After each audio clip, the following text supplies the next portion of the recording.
Good afternoon, everyone, or good evening if you're somewhere else in the world. But welcome to another episode of Bringing It Home with C.N. Smith. I am your hostess, Christina Nicole Smith. Some of you may know me by my Aboriginal name, Adelohoski Akatanai. Bringing It Home with C.N. Smith is a show about all things homeschool related, and today we're going to be focusing on the topic 30 million words, building your child's brain. Parents, what you say truly matters. So, but before we get into that, I want to thank you for joining us if this is your first time here. And also, if you could just do me a favor, if you could just press the like button.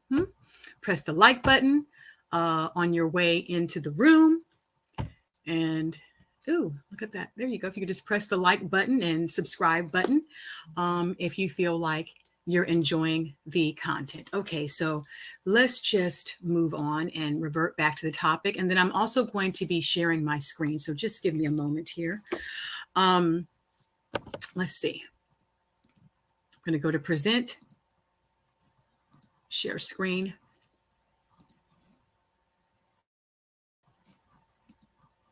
And let's go here. Share. Okay.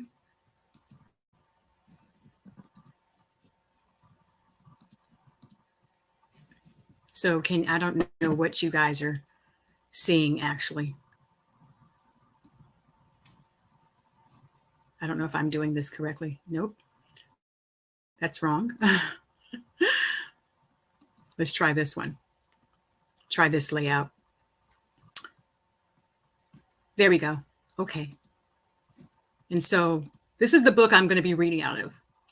This one here. Okay.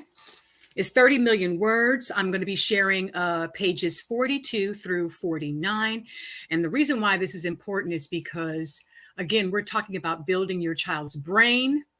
And how do we do that? Well, during the first few years of a child's life, their brain is really growing at a rapid rate. And I know I mentioned this before in a previous interview with Brother Kala Ma'at Amunra.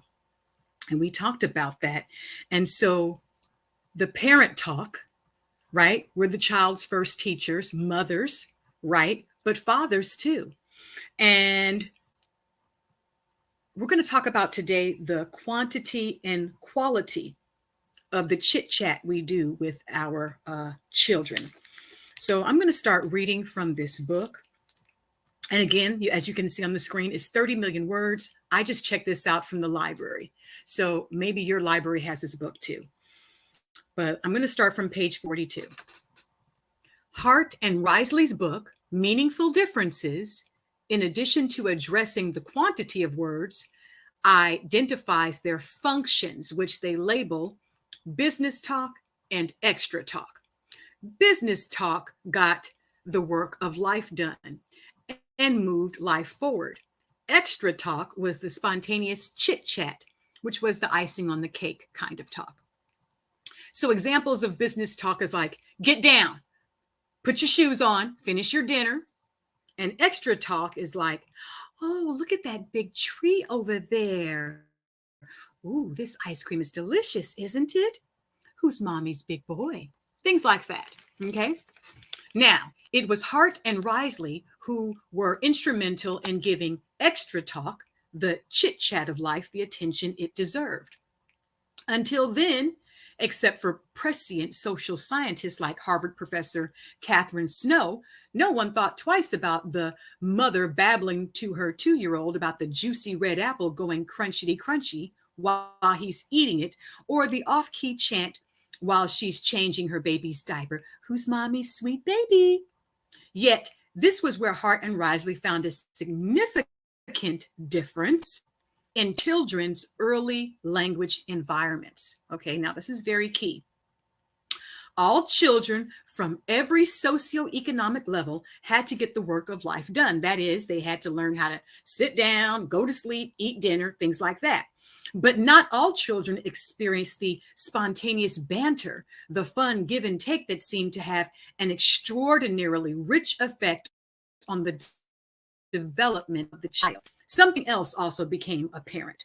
While all types of talk were initiated in relatively equal amounts by all socioeconomic groups, the continuation of talk, the verbal back and forth, was where socioeconomic differences also became apparent. Higher socioeconomic status families tended to continue the back and forth verbal interaction that they had initiated. Lower income parents, on the other hand, began, then stopped. One utterance, one response, then nothing more. This difference was critical because contained in the extra talk were the essential nutrients for rich brain development. Hart and Risley called this sustained parent-child verbal interaction a social dance, with each step or response increasing in a verbal complexity that further enhanced the child's intellectual development. To me, however, the most crucial difference was in the use of affirmatives versus prohibitions. Good job versus stop it. Higher socioeconomic status families reprimanded their children, but far less than parents in the lowest socioeconomic group. Children in poorer families heard more than double the amount of negative remarks per hour than children from professional families. And this difference was compounded by the differences in the total number of words children heard. Because they heard far fewer words in total, the ratio of prohibitive negative words to positive supportive words was much higher for children in lower socioeconomic status families. Hart and Risley's study found that children in lower socioeconomic homes were also much less likely than their more affluent counterparts to receive verbal encouragement. You're right. That's good. You're so smart. Children of professionals received about 30 affirmations per hour, about twice what working class children heard, and painfully 5 times more than children on whose parents were on welfare heard.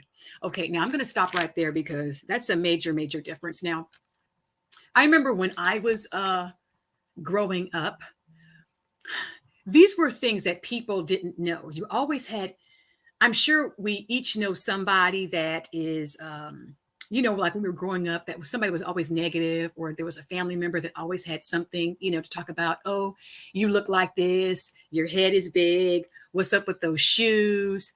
And we've all, I think, had those experiences, whether it was at school, but also our families too. Like I know I did. So why is this important? Well, again, when your child's brain is developing, what you say matters. This is the whole point. And I'm going to also show you, there's a chart in the book, and it talks about affirmations versus prohibitions. So they're going to show some numbers here, and I'm going to show it to you on the screen. The number of affirmations children heard, professional children heard, working class children heard, and welfare children heard, and the differences. And this is by 1 year of age. So let me show that on the screen. Let me show you that. So here we are. Look at this. This is at 1 year. Look at the difference between how many affirmations the professional children heard. Okay. Look at that. Let me just make sure. I don't know how to make that underlying thing go away, but see that? And then look at the lower socioeconomic children. Okay.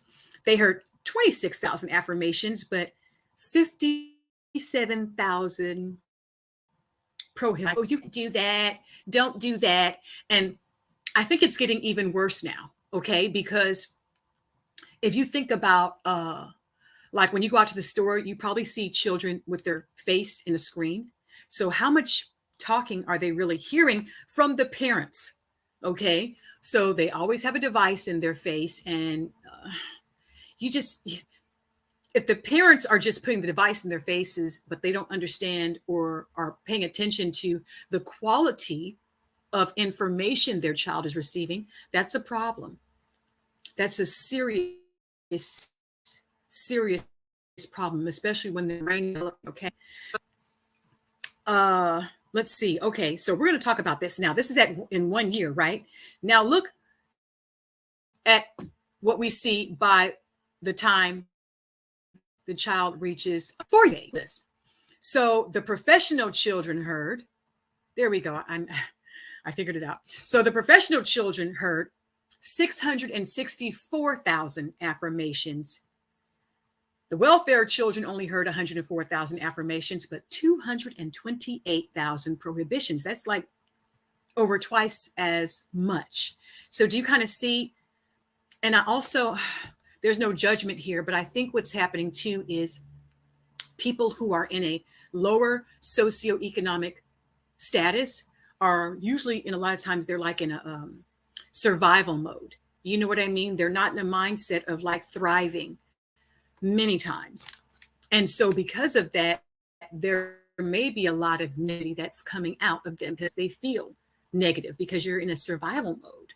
And so, like, I understand that, but I'm just sharing this so you can understand, because the children are the future. So we need to learn, if we want the future to be bright, then we need to understand what's in our power and things that we can do to make things better, right? So even if we are in a survival state, we have to make choices that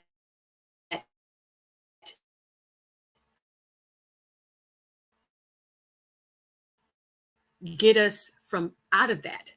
To better understand these charts and what's going on, think how you would be affected by hearing one versus the other.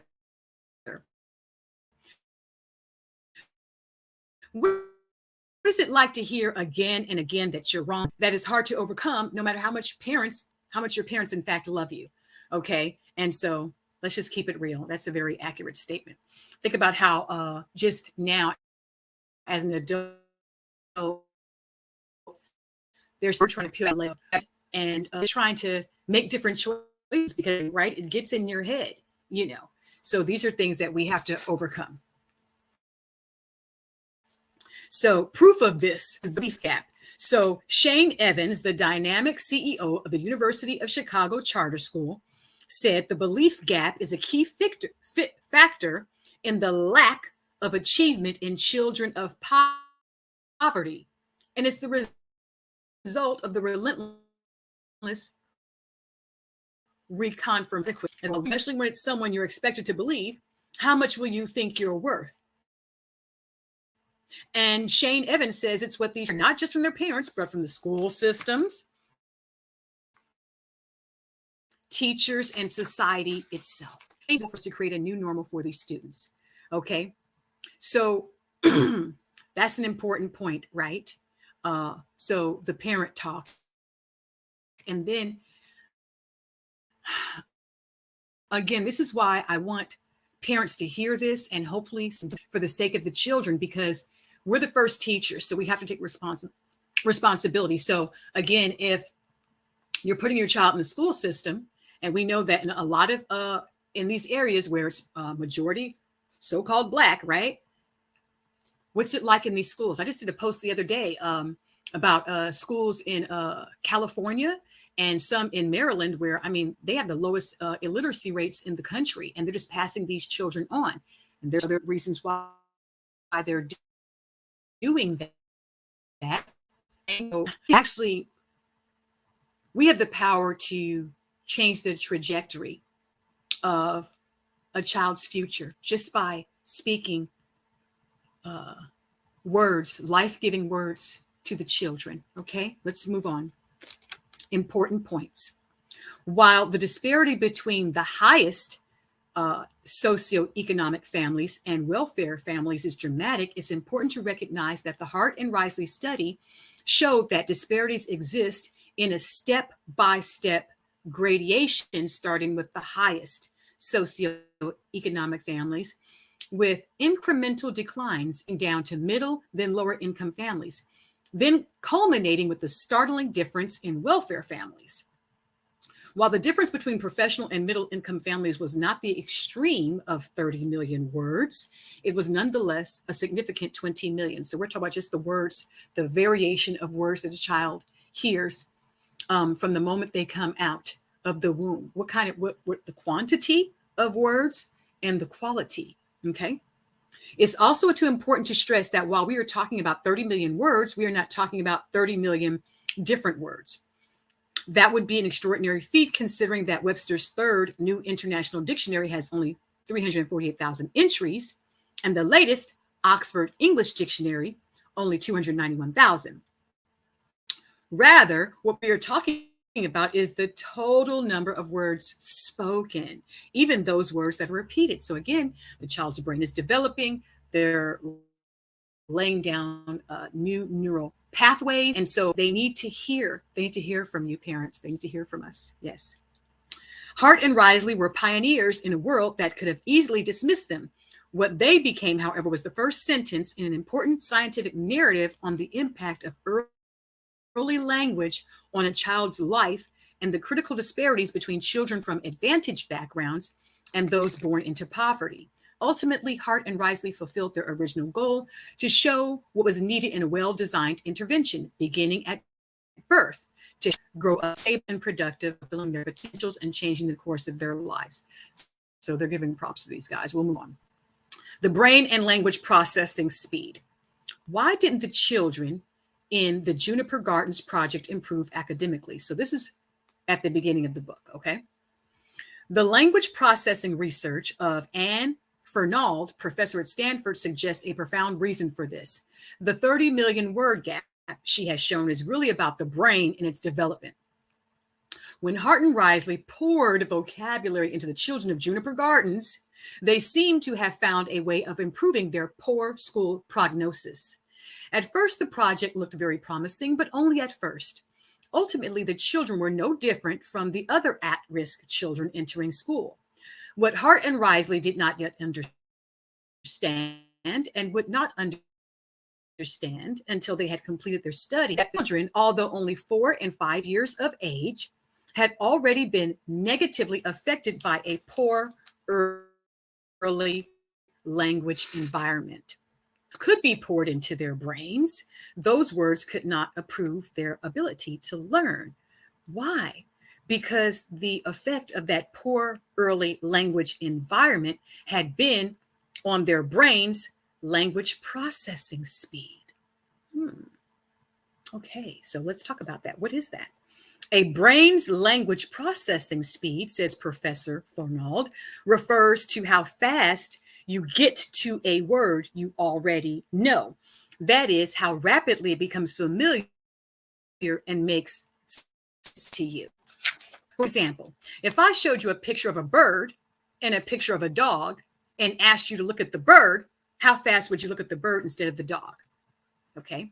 So it is a process critical to learning. It is, in fact, double importance, because if you have to work hard at recognizing a word you already know, so misrecognizing the word following it, making learning exceedingly difficult.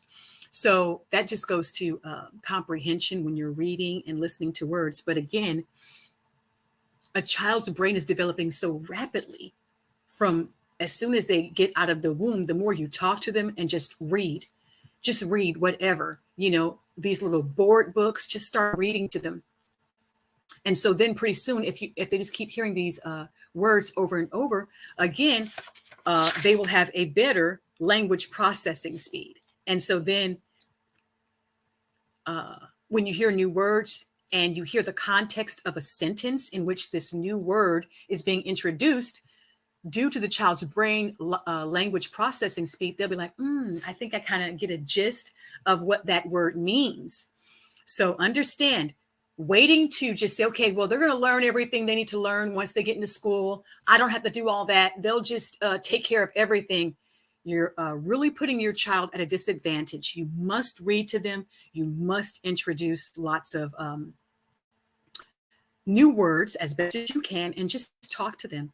And again, these pages we're talking about is the quantity of chit chat and the quality of chit chat. And we're talking about just having a conversation like you would do with, not the exact way, but you converse with people at work. You converse with people like your family, and you're just saying, well, how was your day? How was your day? Did you learn anything new? And just talk to the child like this, All right. So let's move on. And I'm almost done we're almost on page 49. So it also says here,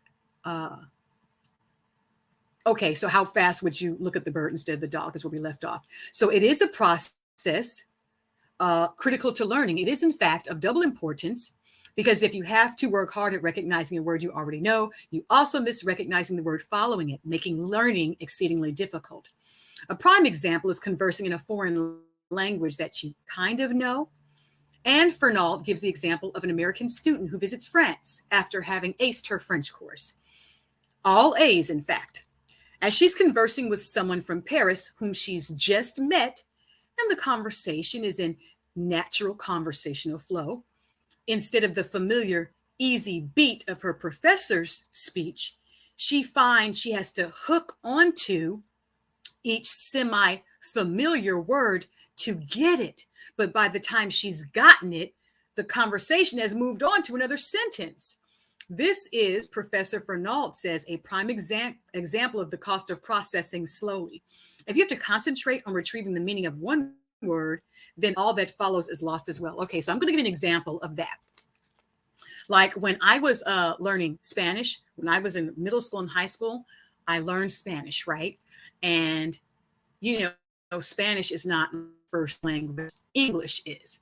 So we're talking about the brain's language processing speed, right? So for instance, that's why they say when you're learning a new language, you should speak it all the time. So it becomes easy for the ear to pick it up and you feel more natural using it. And I know for me, so I can read Spanish great because I'm going at my own pace. So as I'm reading it, right, my brain's language processing speed, I can slow down to comprehend, right? But when a person's just going at their natural flow and speaking, right, and Spanish is their first language, what I have to do, just like this girl did with the French, is I have to actually sit up and catch keywords in there, right? And say, okay, so what's the context? I might pick out the subject or the verb in the sentence and say, okay, and pick up the. So I understand what they mean by this. And you understand how this relates to English, right? So for instance, if your child's first language is English and you barely speak enough words to the child, right, and introduce enough words, imagine what it's like, what their brain language processing speed is going to be like, because you're not speaking, you're not doing that verbal interaction with them enough. So they're not hearing it enough. And if you're not, you know what I mean? Not talking enough. But it's like, huh? You see what I'm saying? I hope. Now, while the difficulty in speaking a foreign language has an element of humor, there was nothing funny about a young child's inability to learn. That's facts. What Anne and Betty Butler's in the lab was that a split-second delay in grasping the meaning of a familiar word in a sentence made it much more difficult for a child to figure out the next one. A simple 100-millisecond advantage, she says, buys you the opportunity to learn. For those without that advantage, the loss can be incalculable and permanent. Anne Fernald found the same socioeconomic relationship that Hart and Risley had. In her study, 2-year-old children from low-income backgrounds had a full 6-month lag in vocabulary and speech processing skills compared to children from higher socioeconomic status. But Professor Fernald also confirmed that while socioeconomic differences were apparent in the data, those differences were not the salient ones in the results. Her study of children from only low-income backgrounds found a huge variation in how much parents talk, with a range of 670 words per day to 12,000 words per day. It also found a significant relationship between a child's early language environment and the child's language processing speed without the factor of socioeconomic status. At 2 years of age, children who had heard less talk had smaller vocabularies. Those exposed to more talk had larger vocabularies and faster language processing speeds. And that was true for all socioeconomic levels. It all came down to how well the brain had been nourished with words. And that was the end of the section I wanted to read to you. So let me close this one out. Okay. And again, this is the book, 30 Million Words, Building a Child's Brain. Tune in, talk more, take turns, Dana Suskind, MD. And you could probably find that book at the library, your local library. I know that I did. If you'd like to read more about the importance of this, let me see. I also just want to say more things. Let me just close this out really quickly because I can't even see my own screen. So I'm going to close this out really quickly and just come back. Okay. All right. But,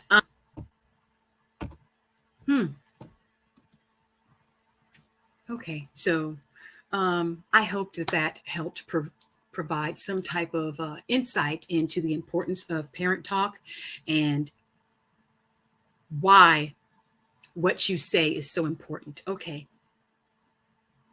All right. Let me share a few announcements and then we'll just close out from there. So again, the book is 30 Million Words, Building a Child's Brain. Tune in, talk more, take turns by Dana Suskind, MD. Before we close out, one of the things I'm doing is I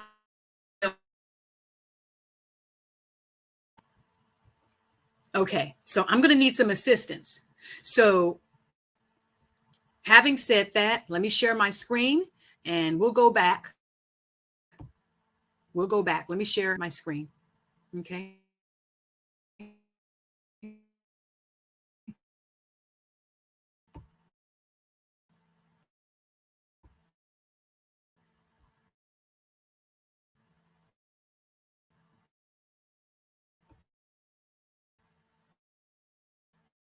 Screen. Do you want to? There we go. Okay. And I'm going to share my screen and show you what we're doing here. So I'm starting a preschool. The first day of school is March 7th.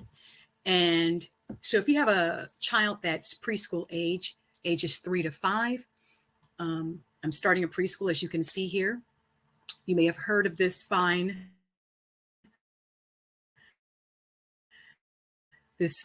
man here. His name, and he's going to be our master teacher and sharing beginners' neuroscience, the importance of developing their brain and exercising their brain and growth mindset to the children. And so this is one of the things I'm doing to help parents who are wanting to get into the homeschooling sphere, but they're like, look, I'm still learning, but I know I'm going to need some help. Okay. And so this is what we're doing. And so if you're interested in enrolling your child in Sunschool, okay, this is what you can do. All right. You can send me a direct message at Bringing It Home with C. and Smith on Facebook or at Mama Bear Adelohoski on Instagram. And if you just need some time to think, or if you have more questions about what we're doing, you can visit our website at PreKSunschool.online. Now, if you have children that are beyond preschool age, and you're like, you know what? My children are in public school and I want to get them out. I want to start. Okay, great. I have a guide. I have a guide that you can get. And let me show you where that guide is at. Let me come back. I have a guide that you can get. It's, let's see, right here. Oh my God. I'm sorry, y'all. Here it is. Let me stop sharing the screen. I'm going to stop sharing the screen and I'm going to show you my guide here. Okay. So if you need a guide on how to help get your children out of the public schooling system and start homeschooling them, I have a guide right here that you may find helpful. You can find it at Sunschool.site. And again, if you want to become a founding family of Sunschool Pre-K, you can visit our website here or send me a direct message. And I believe that's it. And I hope that I've provided some value for you all. And if you could just do me a favor and just hit the like button and the subscribe button too, it's greatly appreciated. It doesn't appear that anyone has any questions at this time. I will upload this and to YouTube and Facebook, and I'll also leave a description in the box below the video, so that way you have access to all of this information. And again, today's topic, if you're just coming in late, was 30 million words, building your child's brain. Parents, what you say truly matters, and it truly does. And we're going to see you next time on Bringing It Home. Thanks for joining.